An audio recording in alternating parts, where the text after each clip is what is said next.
y'all, it's Miss Fierce with Meetings and Mimosas. February is all about mental health. I got Brittni in here. She owns a boutique somewhere in Paris. So we're just gonna kind of pick her brain of how she maintains owning a boutique with children, being a mom, and just living in the industry, and see what she has to say about all that. So what does mental health mean to you? Okay, that's a good question. Mental health. Mental health to me really means maintaining your peace mentally, spiritually, physically. I think that if you are right physically, if you are aligned spiritually, I think mentally all that will like connect. Yeah, right. Like absolutely. if you're physically, mentally, and spiritually like in line, everything will be okay. Absolutely. So in the industry as a businesswoman, what are some of your stressors? Oh my God, I think a little bit of everything. Right. Right. Okay, so I'm in the fashion industry because I do own a boutique, but I also style and dress models for runway shows and stuff like that. So it used to be, I think in my opinion, used to be a very male-dominated world, like behind the scenes. And as a woman now, obviously there are way more women taking over the industry, but it was a real struggle, I think, trying to make their presence known. And so I'm dealing with that currently, like just trying to make a name for myself and being taken seriously as a creative, and also being a mom. So it's hard trying to balance that all and being taken seriously at the same time. So I think that's been like my biggest struggle, is getting people to really see me as a creative and respect my work. Right, yeah, completely understand. And especially with having multiple platforms, it's just like you have to like put the same amount of energy into everything and being a mom. So I can only imagine it's just like that plus time management is just, oh my God, the worst. horrible. So in the industry and being a mom, how do you de-stress? Like what is your like thing that kind of keeps your peace and keeps you sane? Right. I think I'm only 29, so I haven't really learned exactly yet what my go-to de-stressor is. I just really take things day by day. I do try to do nice things for myself, like get my nails done or get my hair done. But in today's time, you feel like that's basic maintenance. So like I don't feel right if I leave the house without my nails or my hair done. So that's not necessarily like a de-stressor, but it is nice to have that me time. Feels good. Yeah. To just go to the salon and get cute. Yeah, so I really just but it is like an addict in recovery. Like you take it day to day, like because I what time you get is what you can do. Exactly. Right. Exactly. Yeah. So being a Black mom in the industry, do you feel like it's kind of harder to maintain like a personality, maintain a social life, maintain a relationship and a business and being a mom? Oh my God, yes, girl. You spoke to my life with it. I felt that in myself. Absolutely. It's very difficult because I also have 2 young children, like 7 and 2. Right. So they're at the ages where they really need their mom. Right. But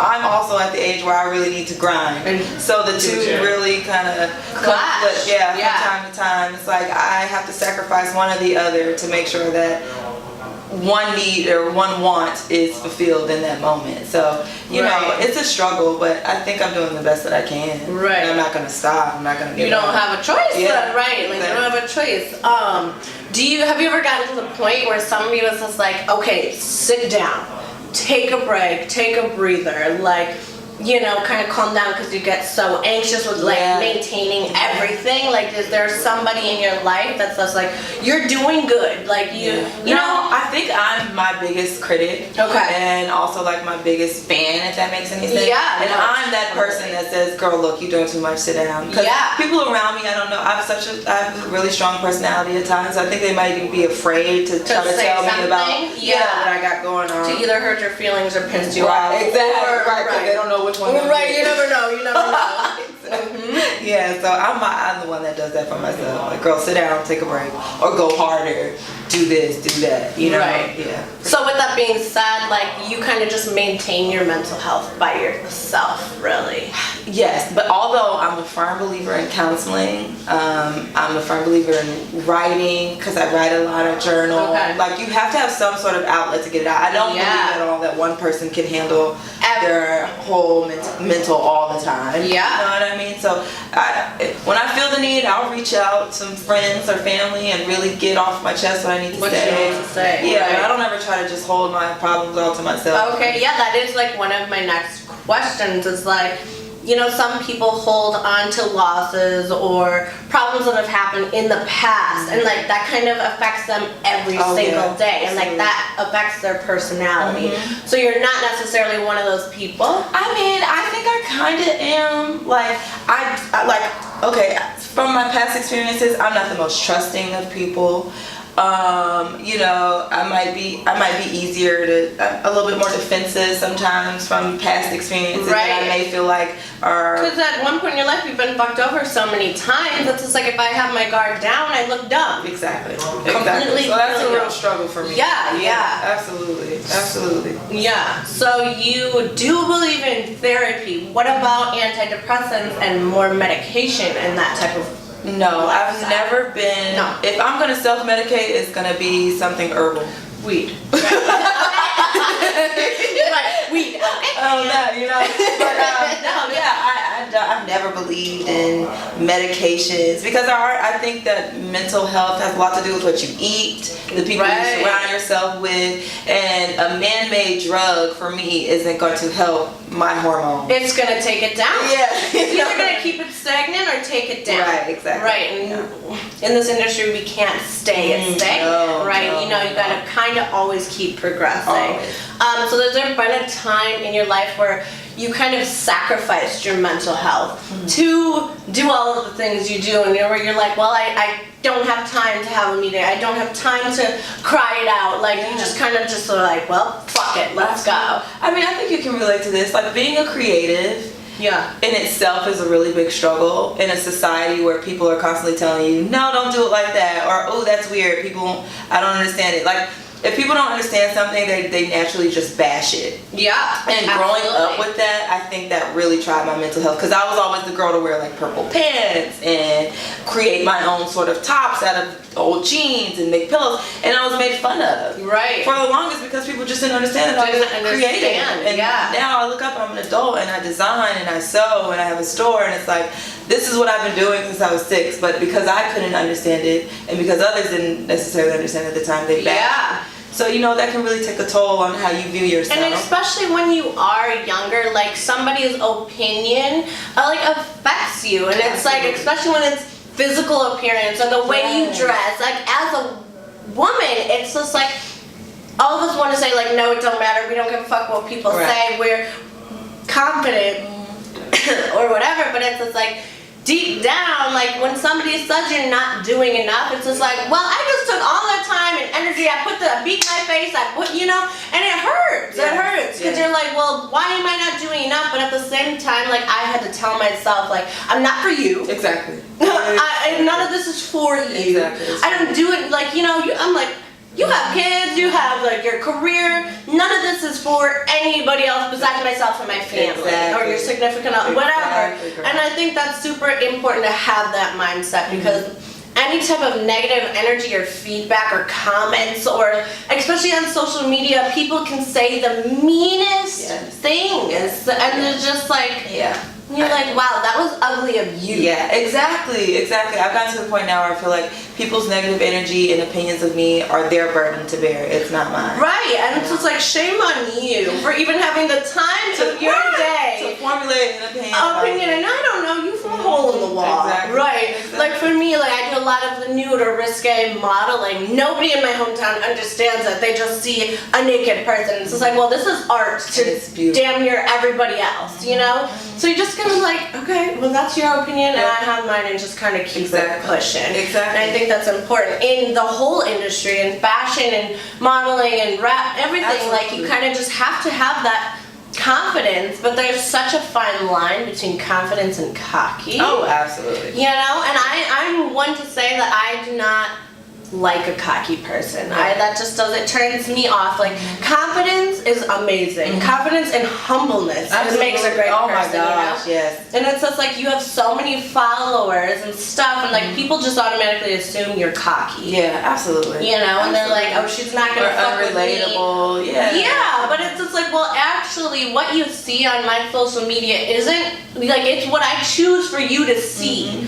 You know, there's so much more around it. Exactly. It's just a platform. It's like, just a platform. I'm here to push my agenda and my message, and I expect everybody else to do the same. And if you choose not to, you choose not to, but don't bash the next person for it. Yeah. You know what I mean? Yeah, because before Instagram really even got like popping, I had like 13,000 followers, and I used to get made fun of. Like, girl, Instagram was not that serious. Like, what are you doing? Why do you care? Why do you care? And now look, like, people have made millions off of this one app. Yeah. But I've been like that since I was little. Like, I see something years ahead of its time. Yeah, and then it's just like, well, I did that back then. Right. Yeah, I feel that. So, I completely understand. But I'm confident in that now. Like, yeah. So growing up, was mental health talked about a lot in your home, or is it something that was not? I don't think it was really talked about in that many black homes. Exactly. I think like, no. Being a black woman, it's just like, no, girl, something happens to you, I'm okay. That's what we say, and we keep it moving. And you just you were taught really to just like suppress it, sweep it under the rug. Yeah. Keep it moving. You don't have time to sit around and cry or whine about it. Right. And nobody even wants to hear it. No, not and like that's definitely why it's my first month's thing, because I'm like, I feel like it's something that nobody wants to talk about. And like, it's hard for a lot of people to say some real ass shit. You know, like, hey, I'm not really okay. I'm not okay. I'm actually dying inside. Help me! Help! Right. No. Nervous. Seriously. Right. No, I get that. Yeah. Like, this whole platform, even Meetings and Mimosas, like, was supposed to drop last month, and like, things in life and time and money and everything happens, and you're like, I was beating myself up. Like, I had a time frame in my head and it didn't work, you know. But this was like, okay, well, it's happening, you know, and it's happening. You have to just. Oh, girl, I can't tell you how many deadlines and goals I've set and haven't met. I looked at my 2017 list, and I just accomplished it in 2018. Right. You know, so it's like, okay, well, at least all those goals have been done.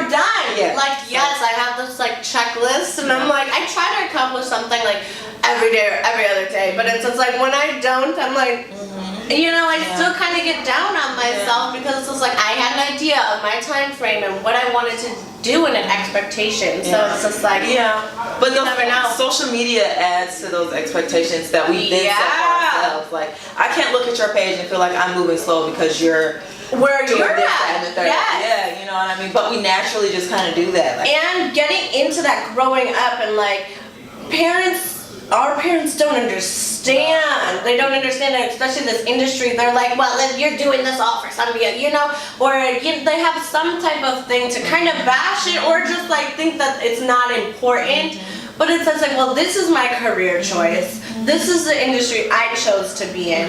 So there's like things I have to do to maintain that. Absolutely. And it's not understood in a lot of older generations. I think too, because like, especially being people of color, our older generations didn't have the time or the rights or the space to really do the things that we now have the resources to do. Right. And, you know, thanks to them, because they put us in these positions, but they can't even begin to try to understand where we're coming from, because they've only been able to survive and go to work, and some of them went to college, and, you know, they saw us as being the doctors and lawyers and doing things by the book. And it's like, no, now you have a generation of people of color who want to, you know, be writers and models and directors, and you know what I mean? Yeah, total different lifestyle, and it freaks a lot of older generations out. Yeah. Because like, this lifestyle, this industry allows you to show like the whole inside out.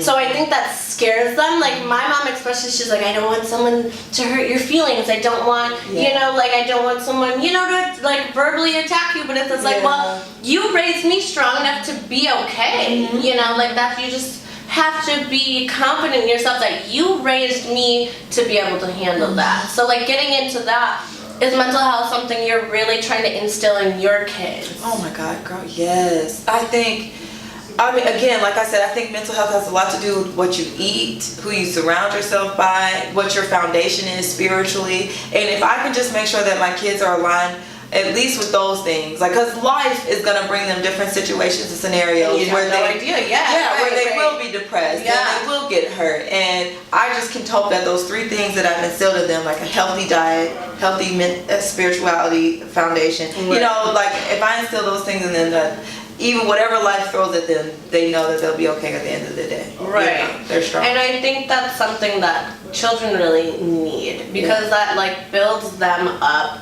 to build confidence in themselves, build their dreams, like, because there's so many parents out there like, well, I want you to be a nurse. Right, exactly. And that's it. Exactly. Like, that's all I want you to do, and if you doing, like, you straying from that is gonna affect me. Exactly. And it's like, I don't agree with that. I feel like that's what our parents did to us. Like, my parents were like, you going to college. And it's like, yes, I don't know what I want to do yet. Like, why would I go straight to college, you know? But that's just how they were raised, so I can't knock them for it. Right, you know, right. And it's like what they know. Exactly. That's what they know. Exactly. And they put it in their best form, giving it to us, you know? Exactly. So, I mean, and we turned out great. We did, girl. Look at us. Thank you, Mom and Dad. Right, thanks. What do you feel about like the increase of like suicides with famous people, or like I feel like the bigger you get, the more pressure is on. So like referencing Kate Spade. Kate Spade just recently committed suicide. Yeah, huge designer, and like her whole thing is like her family was like, well, this wasn't a shocker to us, because she was mentally sad and depressed, and like maintaining her industry affected her life so much she chose to take her own life. So how do you feel about like not only the increase of the people passing, like getting bigger in this industry, which we do every day? Like, how do you plan to like stay away from that negative energy and maintain, like, what keeps you pushing, I guess? Well, I'm gonna just say Kate Spade was like one of the designers that I studied and honestly kind of grew up with. Like, I can remember like my stepmom was Kate Spade everything. Yeah. So her suicide was really hurtful and kind of shocking as a designer myself.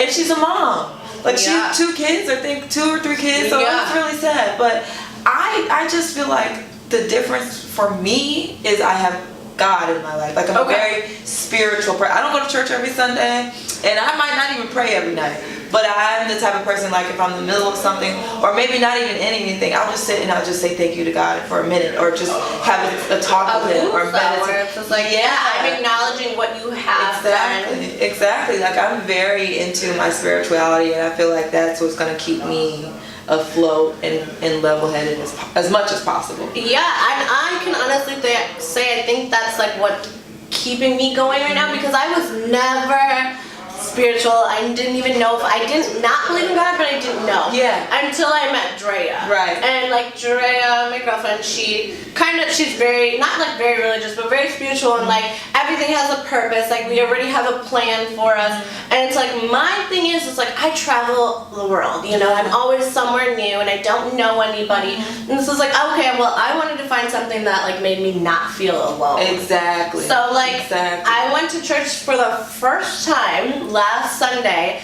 and it was like the best feeling, because like now I'm like, okay, well, I'm really not alone. Like, I have a purpose. Like, there's a plan for me. It may not be exactly what's in my head, but there is a plan, and I like am going to succeed in that, like, because that's what He wants me to do. And it's just like, I felt like, I have Drea, and I have like, you know, you got the girls I keep in my life, but it's just like there's those moments where you're like, well, I feel alone as shit. Like, and like you can, and I've been moving from big city to big city, but it's just like sometimes I can only imagine, even as a mom, like you're like, okay, well, I'm still lonely. Absolutely, yeah, definitely. I think I can be surrounded in a room full of people and nobody understands me and feel so completely isolated. And I've been around people who are laughing and smiling and making jokes, and I'm just bawling, crying, like in a corner. Like, I'm so miserable. Or you're sitting there and you're like this, but like inside you're like, I feel dead, and I feel like nothing is going right. But it's just like, for me, I guess because I was raised in the church, so even if you don't believe necessarily in God, I think just being a spiritual person, because you can believe in yourself in your heart that you are some sort of God or angel or spirit. You know, just it's just having a spiritual foundation, I think, is really, really, really important for everybody, you know, for sure. Okay. So maintaining everything, all of it, all the above, like, is it easy? Okay, well, what comes first? What comes first when you are maintaining your life? Like, you know, you got your family, your kids, your job, your career, your mental health, your physical health. Okay. What comes first? I think what definitely comes first is my well-being. Because I can't even necessarily my mental health, because sometimes mentally I don't feel like I'm all the way there or in the best shape every single day. Right. But as long as I feel like I'm doing the best to take care of myself, everyone else and everything else will be okay. So even if, like, thank God I have like the best mom in the world and my kids' dad are great, even though we're not together. Like, if I really need that time, I'll tell my mom or I'll tell my kids' dad, and I'll get that time for myself. Like, even if I just go somewhere and sit in a corner and all I do is cry, or I'm writing down, or I'm under my sewing machine. Like, I just have to put me first in a lot of situations, so I know, okay, if I'm okay, then my kids will be okay. Right. You know? See, and like, I do feel like so many moms are, like, a lot of moms would have said, like, my kids. Yeah. That would have been their first answer. But the thing is, it's like, if you aren't mentally okay, or like your well-being is so all over the place, you're not mothering to your best capabilities. I'm not a mom yet. I will be. I love children. I want to be. But this is like, with people who have like a staggered well-being or mental health, like, when you're parenting, that goes off onto them. So it's like super important for that to be number one, so you can be their number one. Absolutely. I'm a firm believer in that. I don't think that I could be the best to anybody unless I'm the best to myself. Right.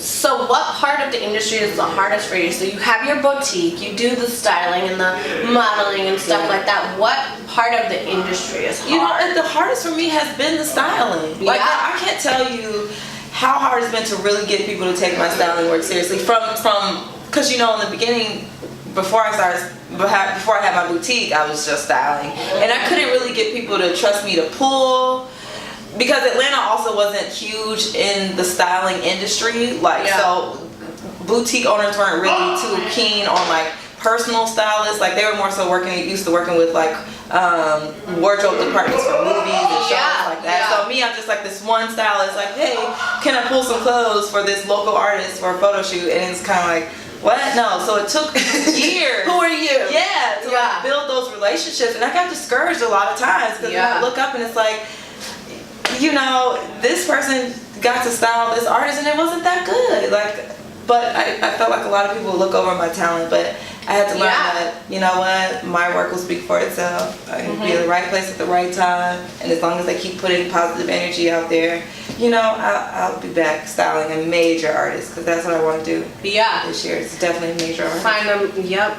Setting a goal, and I bet you're gonna reach it. So, Brittni, what is some advice that you could give to women in the industry trying to come up, either with opening a boutique or styling or whatever it is? What advice would you give them? I would say there's nothing to it but to do it. And honestly, because you will talk yourself out of doing the smallest of things to the biggest of things. Like we talked about it earlier, like you may set a deadline in your head and it doesn't get achieved. It doesn't mean it's not going to happen. It's just push that date back. Exactly. Push the date back. That's okay. Do what you need to do. Save that little extra coin. You know, pick up that extra shift at work. Whatever it is you need to do, just it's nothing to it but to do it. Don't keep procrastinating. What you said you was going to do next week, try to do it next week. And if it doesn't, just don't stop. You know, just don't stop grinding. And when you when things happen and a curveball hits, like don't be like, okay, well I'm done. Yeah, exactly. Don't give up. It's don't give up. Yeah, because like those curveballs are going to keep happening. Absolutely. No matter how far along you are in the process. If you could be a famous person, you know, whatever, something happens and you're like, well now I have to. You know, I feel like women were a lot more easier to think like that. Like, okay, so now I gotta do this. Let me switch and do this. Like, absolutely. I think that comes to us like as second nature. Absolutely. Like, okay, so now we got plan B. Yeah, well, that's how my boutique started, because I got so discouraged with the styling. I was like, I'm not gonna give up on it. I'm gonna just come back. Let me go to something else that I've always wanted to do, which was open up a store. Right. And it just so happened like I did it, I put in the work, and it's like really taking off. So now I can go back and pick back up where I left off with the styling. You know what I mean? Just redirect that energy. Don't give up on it. Absolutely. Yeah. And for moms out there in the industry, how would you tell them to juggle everything? What is their main part in mental health? Like, what can they mentally do to like get it all together? I will say, for me, I've been very blessed with a mom and a support system who will help me with my children. But I understand that there are moms out there who don't have that same sort of space. But I met a customer in my store the other day who was a single mom of 4 children. She worked 2 jobs, had her own house, her own car, and her kids were in my store shopping. And she just reminded me that there are women out here still doing it. Like, you can chase your dreams and work that job and take care of your children. It's just, you have to make sure that you take care of yourself first. Right. And when you take care of yourself first and get your thoughts and visions aligned, everything else will fall into place. Yeah, and like having a good team, like whether it is a mom or like best friend, sister, best friend, somebody that's like you trust with your children, you trust with your business, and just like, okay, I need help. Yeah, it's okay to need help. I think like a lot of people are like, no, I'm fine. Yeah, no, no, I'm fine. They'll be fine. You know, no, like it's okay. Ask for help. Like I'll watch your child. Like we're cool. Like if you have friends, like use them. Like you guys are both building. You know, everybody needs some help sometimes, and I think that's important to know. 100% right. Right. Yeah. So my finishing question is like, what is your piece that's outside of the industry? Okay. My piece outside of the industry would be, does sewing count? Or is that No. industry? I'm a grandma. I'll sit in front of the sewing machine. No. My piece outside of, meditation. Okay, yes. Yeah. I can sit in a room and just be dark, no TV, no cell phone. Just meditate. You don't have to say nothing. You don't have to think nothing. Just being with yourself. I think that is my piece. Yeah, some self-time. Get away from social media. Put the phone turn the down. phone away. Put the computer away. Stop and comparing yourself to everybody. Yeah, and just a me day. That's what I call them, me days. Yeah. Definitely. And I agree with you. I want to say thank you so much for coming Thank you for having me. So cheers to you, and cheers to me, and cheers to meeting some mimosas. Thanks.